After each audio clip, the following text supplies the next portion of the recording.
Office சேர் stretches பார்க்கலாமா? ஒரே இடத்துல உட்காந்து 8 to 9 ஹார்ஸ் வாக் பண்ணும்போது உங்க பேக் மசில்ஸ் எல்லாமே அவ்வளோ ஸ்டிஃபா இருக்கும். இந்த 4 ஸ்ட்ரெச்சஸ் உங்க வாக் ஹார்ஸ்ல பண்ணிட்டு வந்தீங்கன்னா உங்க ஸ்பைன் வில் தேங்க் யூ. உங்க ஸ்பைன் மசில்ஸுக்கு அப்படி ஒரு ரிலாக்ஸேஷன் கிடைக்கும். ஒரு கை பின்னாடி வச்சுட்டு இன்னொரு கையை இப்படி லிஃப்ட் பண்ணி சைட்வேஸா பெண்ட் பண்ணிட்டு ஒரு 10 செகண்ட்ஸ் ஹோல்ட் பண்ணி ரிலாக்ஸ் பண்ணுங்க. உங்க 2 கையை இன்டர்லாக் பண்ணிட்டு நெக்க ஃபார்வர்ட் பெண்ட் பண்ணி ஒரு 10 செகண்ட்ஸ் ஹோல்ட் பண்ணிட்டு ரிலாக்ஸ் பண்ணுங்க.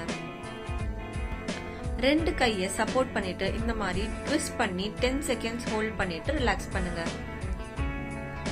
2 காலை வைட் அப்பார்ட் வச்சுட்டு எவ்வளவு முடியுதோ அவ்வளோ ஃபார்வர்ட் பெண்ட் பண்ணி 10 செகண்ட்ஸ் ஹோல்ட் பண்ணிட்டு ரிலாக்ஸ் பண்ணுங்க. This is Harini RS Physiotherapist signing off. அடுத்த வீடியோல பார்க்கலாம்.